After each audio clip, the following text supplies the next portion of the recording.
அனைவருக்கும் வணக்கம்.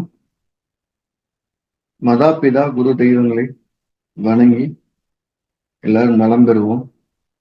அனைவருக்கும் எம்பெருமான் ஸ்ரீ உச்சிஷ்ட மகாகணபதி நீண்ட ஆயுளையும் நிறைந்த செல்வத்தையும் உயர்ந்த புகழையும் மெய்ஞானத்தையும் பேரறிவையும் பிரபஞ்ச ஞானத்தையும் பெருமையுடன் வழங்கட்டும். அனைவருக்கும் எனது மானசீகமான வாழ்த்துக்கள், மானசீகமான ஆசை. அனைவரையும் ஜிகேஸ்டோ அன்புடன் வரவேற்கிறது. நம்ம இன்னைக்கு பார்க்க போற பதிவுல ஜோதிடம் சார்ந்த பிற வித்தைகள் அல்லது ஜோதிடம் சாராத பிற வித்தைகள் கற்றுக்கொண்டவர்கள் எப்படி இந்த கிரகங்கள் வந்து தப்பிக்கிறதுக்கு முயற்சிக்கிறாங்க, அதை அவங்க கிரகம் எப்படி வழி நடத்துது அப்படிங்கிறத பாக்குறது தான் ஒரு முக்கியமான விஷயம். எல்லா விதமான விஷயங்களுமே கிரகங்களால் அனுமதிக்கப்பட்டிருக்கிறதா தான் இருக்கணும். அது எனக்கு எந்த மாற்று கருத்தும் கிடையாது. ஒரு ஆயுதத்தையோ இல்ல ஒரு சமாதானத்தையோ இந்த ரெண்டையுமே கிரகங்கள் நமக்கு கொடுத்துருக்கணும். அதை வச்சுதான் நம்ம ஒரு வாழ்க்கை அடுத்த கருத்து கொண்டுட்டு போக முடியும். இதுதான் தியரி. ஒருத்தருக்கு நம்ம எந்த விதமான தீமையான பலன் சொன்னாலும் அவர் நல்லா இருக்கிறேன், நல்லா இருக்கிறேன், நல்லா இருக்கிறேன் அப்படின்னு சொன்ன ஒரு நபரை சந்திச்சேன். இப்படி உங்களுக்கு எதுவுமே பெருசா இல்லை.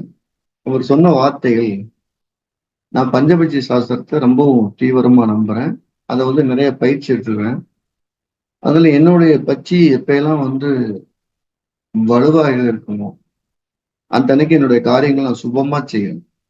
என்னுடைய பச்சி என்னுடைய வேலைக்கு தகுந்த மாதிரி செயல்பட்டுக்கிட்டு இருக்கும் போதும் என் வேலை செய்யும். உதாரணமா நான் ஒரு வேலையை ஏவணும் அப்படின்னா என்னுடைய பச்சி அரசுல இருக்கணும். நான் ஒரு இடத்துக்கு நீண்ட தூரம் பயணம் போகணும்னா என்னுடைய பச்சி வந்து நடையில இருக்கணும். நான் நீண்ட ஓய்வு எடுக்கணும்னா என்னுடைய பச்சி துயில இருக்கும்போது தான் தூங்க ஆரம்பிப்பேன். ஒரு விஷயத்த கிடப்புல போடணும்னா என்னோட பச்சி வந்து சாப்பிட இருந்தா அந்த ஃபைல் எடுத்து பார்ப்பேன், அந்த கிடப்புல போடுற மாதிரி இருக்கும். நான் ஒரு விஷயத்த வந்து போடணும்னு நினைச்சேன்னா அது ஊன் அப்படிங்கிற என்னுடைய பச்சியுடைய செயல்பாட்டுல இருப்பேன். அது இல்லாம நான் செயல்பட மாட்டேன். முதல்ல ஒரு 2 ஆண்டு காலம் ரொம்ப கடினமா இருந்தது அப்படின்னு சொன்னார். அதுக்கடுத்து அந்த பஜ்ஜியோட நேரத்துல அந்த பஞ்சபட்சி சாஸ்திரம் சுட்டி காட்டக்கூடிய அந்த பறவைகள் 5 உடைய நேரங்களை அதோடைய செயல்களை வேலைகளை மட்டும்தான் அவர் கவனிச்சுட்டு இருப்பாரு. அதுக்கு தகுந்த வேலையும் செய்வார். பிற வேலை செய்ய மாட்டார். அப்படி இருந்தார். அதனால அது அவருடைய தோல்விகள் தள்ளி போட்டிருக்கு. அவர் சொல்லுவாரு எல்லாருக்குமே எட்டுல இருக்கிற திசையை எனக்கு தொந்தரவு பண்ணுங்க அப்படின்னு சொன்னார். அவருக்கு ஒரு மிதுன லக்னம், எட்டுல ராகு இருந்த திசை நடத்திருக்கு. ஆனா அவருக்கு எந்த விதமான கண்டமும் அவருக்கு நடத்தல. ஆனா அவர் வளரவும் இல்லை.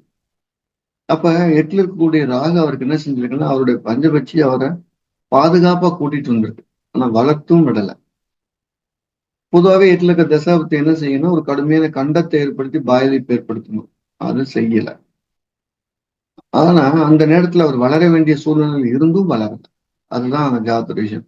ஏன்னா நின்ற நட்சத்திராதிபதி நல்ல இடத்துல இருந்திருக்காரு. உதாரணமா அவர் நின்றது உத்திராடத்துல இருக்கிறாரு, சூரியன் 10ல திக்பலத்துல இருக்கிறாரு. அப்போ அந்த திசை அவருக்கு ஒரு முதல் கட்டத்துல தொந்தரவு கொடுத்திருந்தாலும் கூட 2வது பகுதியில அவருக்கு உயர்வை கொடுத்திருக்கணும். ஆனா எந்த உயர்வையும் கொடுக்கல, எந்த தாழ்வையும் கொடுக்கல. அப்ப நம்ம தப்பித்துக் கொள்வதற்காக பிற வித்தைகளை பயன்படுத்தும் போது கூட அந்த கிரகத்தின் தீமையிலும் தப்பிச்சோம்னா அந்த கிரகத்தின் நன்மையும் நமக்கு பயன் கிடைக்காம போயிருங்கன்னு என்னுடைய தீர்க்கமான முடிவு. இது ஒரு விதி. இன்னொரு நண்பரை பார்த்தேன். அவரு சிறந்த ஜோதிடர், சிறந்த ஒரு பிரசனம் பார்க்கக்கூடிய ஒரு நபர், எனக்கு நீண்ட காலமா பழக்கமா இருக்கக்கூடிய நபர். அவரு சரவித்தை அப்படிங்கிற சுவாச பயிற்சியில் நல்ல கில்லர். இந்த சுவாசம் ஓடுறவங்க தான் எங்கிட்ட உட்கார்ந்து இருப்பாங்க. நானும் அவரும் கணபதி சுவாமிகள் அப்படிங்கிறத சரநூல் கத்துக்கிட்டோம், சரவித்தையை கத்துக்கிட்டோம்.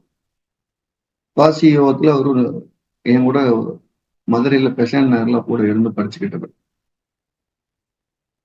அதனால அவர் அதை முழு நேரமா பண்ணிக்கிட்டே இருக்காரு. நானும் பயிற்சி எடுக்கிறேன்.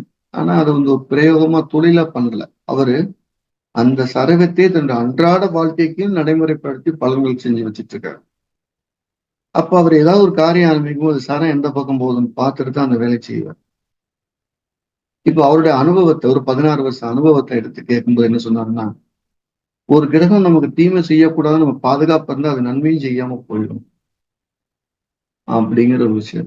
அதனால நம்ம தீமையை அனுபவிக்கிறோம்னா ஒரு நன்மை வரை காத்து இருக்கிறது. ஒரு நன்மை அனுபவிக்கிறோம், தீமை வரை காத்திருக்கிற என்னுடைய அறிவியல் கருத்து அந்த இடத்துல ஒத்து போகும். நான் அந்த கருத்தை பலமா நம்புறேன். அதனால யோகம் தரக்கூடிய கிரகங்கள் எல்லாமே யோகத்தை மட்டுமே தரதில்ல, அதுக்கு சமமான அவயோகத்தையும் தருதுன்னு அர்த்தம். இன்னொரு பஞ்சபட்சி சாஸ்திரம் படிச்ச ஒரு மேதை அவரை சந்திக்கிறார். அவரு தன்னோட குழந்தைகளுக்காக ஜாதகம் பார்க்கணும்னு வர்றாரு. வரும்போது என்ன சொல்லிட்டு வந்திருக்காரு, நான் போவோம், போன ஒரு ரெடியா நம்மள வாசல்ல இருந்து வரவேற்பாரு. ஏன்னா என்னோட பட்சி அப்படின்னு இருக்காரு. எனக்கு அவர் முன்பின் நேரடியாக பார்த்ததுல போன்ல பேசியிருக்கோம், நிறைய பேசியிருக்கோம், நிறைய பேசியிருக்கோம். அப்படி சொல்லிட்டு வரேன். ஆனா அந்த சமயம் நான் எங்கேயோ போயிட்டு வந்து வாசல் நினைக்கிறேன், அவர் கரெக்டா அவங்க வாசல்னு அவர் வாங்கன்னு கூப்பிடுறேன்.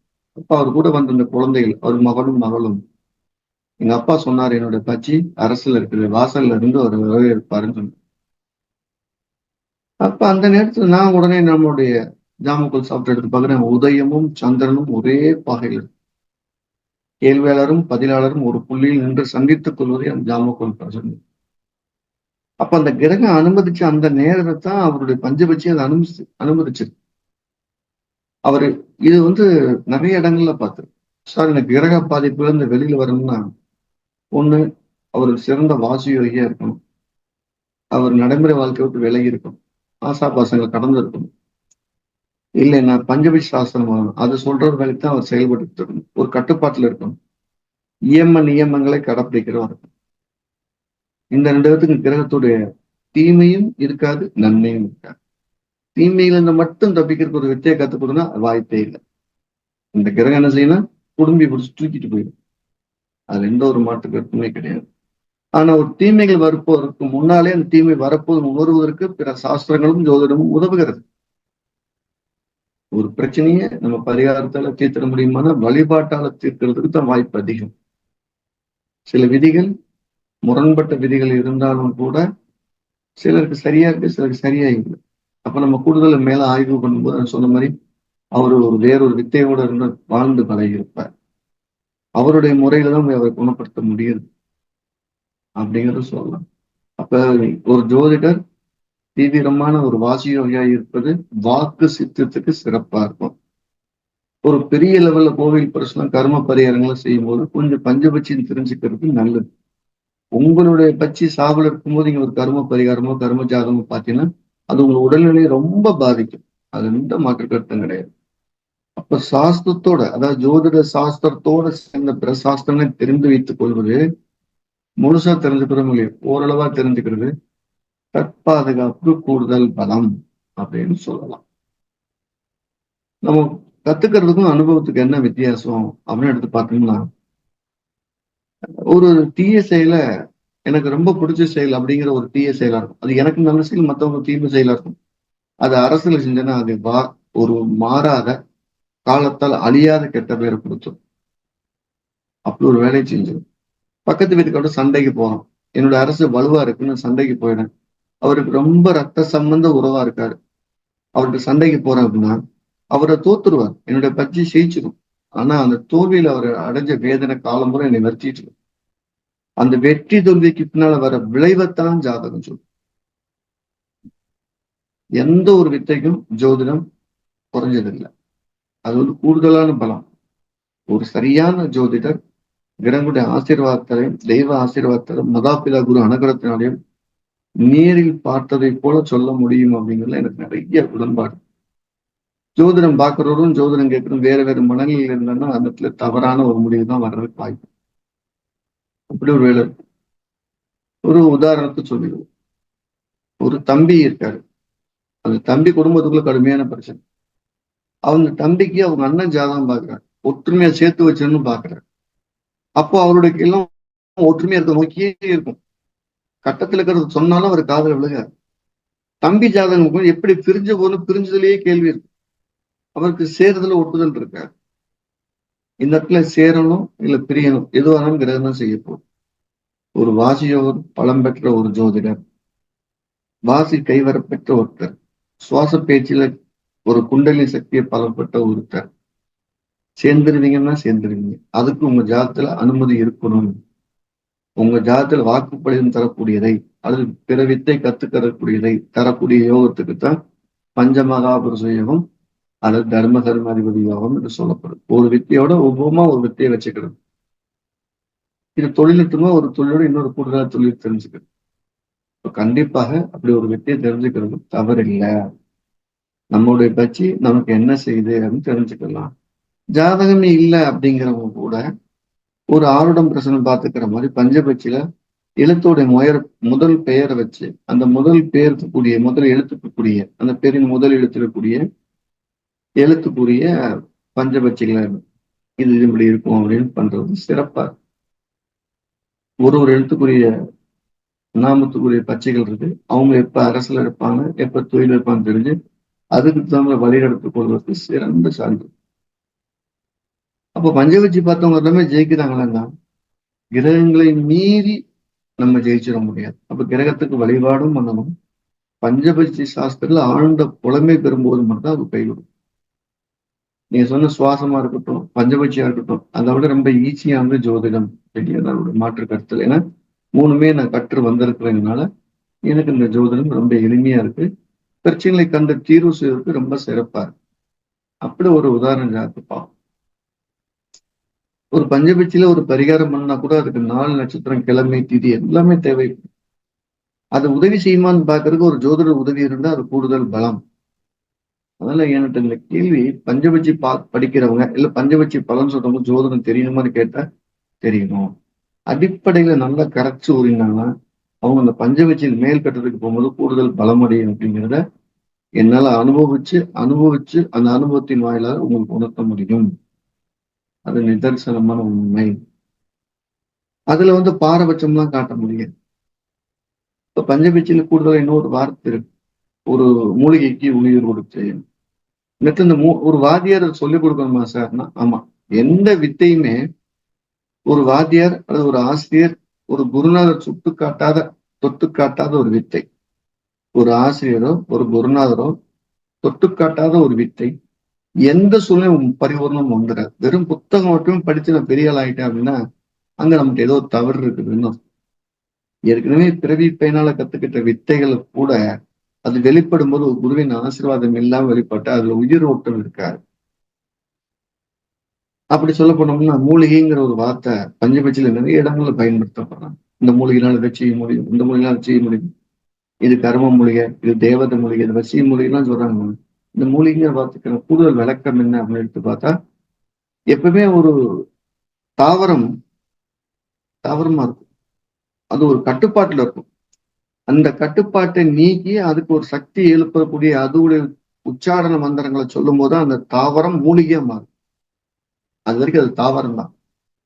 இப்ப பாருங்க, ஒரு வித்தையை கத்துக்கிற போறாரு, பஞ்சபட்ச போறாரு, அப்போ அவர் தாவரத்தை பற்றி தெரிஞ்சுக்க வேண்டிய கட்டாயத்தை இருக்குது. இந்த தாவரத்துக்கு உயிரோடத்தை தெரிஞ்சுக்க வேண்டியது. வெறும் தாவரமா இருந்தாலும் எந்த பலனும் கொடுக்காது. அது ஒரு மூலிகையா மருந்து முழு பலனை கொடுப்பதற்கு தெய்வீக அருளை பெற்று தெய்வீக எனர்ஜி கொடுக்கறதுக்கு ரொம்ப தயாராயிடும். வெள்ள இருக்குன்னு எடுத்துக்கிறோம். அதுல இருக்கக்கூடிய அந்த மந்திரக்கட்டை உடைச்சு அது மூலிகையா மாறும். இல்லைன்னா அது ஒரு சாதாரண தாவரம். அப்போ ஒரு மூலிகைக்கும் இது என்ன திசை நோக்கி போகக்கூடிய வேறு இந்த திசை நோக்கி இருக்கக்கூடிய விஷயங்களும் தெரிஞ்சுக்கிட்டு. அப்ப எதுவுமே ஒரு தனிப்பட்ட வித்தை அப்படிங்கிறது இல்லை. ஒன்றை சார்ந்து ஒன்றை சார்ந்து ஒன்று. அப்ப எல்லாத்துக்குமே ஊன்றுகோலா இருக்கக்கூடியது ஜோதிடம் அப்படிங்கிறதுல என்னால மறக்க முடியாத நிரசமும் இருக்கும். அப்போ ஒரு ஜோதிடத்துல அடிப்படையை தரவா தெரிஞ்சுக்கிட்டவர் தான் எல்லா வித்தைக்குமான ஆதாரத்துல அவர் நிறைவா செஞ்சுட்டு வெளியே வர முடியும் அப்படிங்கிற என்னுடைய அபிப்பிராயம். ஸோ ஜோதிடத்தை நம்ம எளிமையா புரிஞ்சுக்க நிறைய ஒரு ஆய்வுகளை மேற்கொண்டு எளிமையான பாடத்தை உருவாக்கியிருக்கோம். அப்படி உள்ள ஒரு பாடம்னா வரப்போற இந்த ஏப்ரல் 25ஆம் தேதி ஞாயிற்றுக்கிழமை மாலையில ஜிகே ஸ்டோப் ஆன்லைன்ல பாடம் எடுத்துட்டு இருக்கோம். படிக்கணும் விருப்பம் இருக்கும் படிக்கலாம். சார் நான் வாசியை தெரிஞ்சுக்கிறேன், பஞ்சபட்சம் என்ன வித்தை தெரிஞ்சிருந்தாலும் கூடுதலை இதை பலப்படுத்திக் கொள்வதற்கு அல்லது மேலும் வேரியப்படுத்திக் கொள்வதற்கு ஜோதிடம் படிப்பது சால சிறந்தது. அதோட ஏப்ரல் 18ஆம் தேதி சிறப்பு வகுப்பாக ஜிகே சார்பாக ஆன்லைன்ல கல்வியும் தொழிலும் அப்படிங்கிற ஒரு சப்ஜெக்ட் நடத்த போறோம். அதுலயும் படிக்க விருப்பமானது கீழே நம்பர் தொடர்பு பேசலாம். நன்றி. அனைவருக்கும் எல்லாம் வல்ல எம்பெருமான் உச்சிஷ்டமானது நீண்ட ஆயுளையும் நிறைந்த செல்வத்தையும் உயர்ந்த புகழையும் மெய்ஞானத்தையும் பேரழியும் வழங்கட்டும். அனைவருக்கும் எனது மானசீகமான வாழ்த்துக்கள், மானசீகமான ஆட்சிகள்.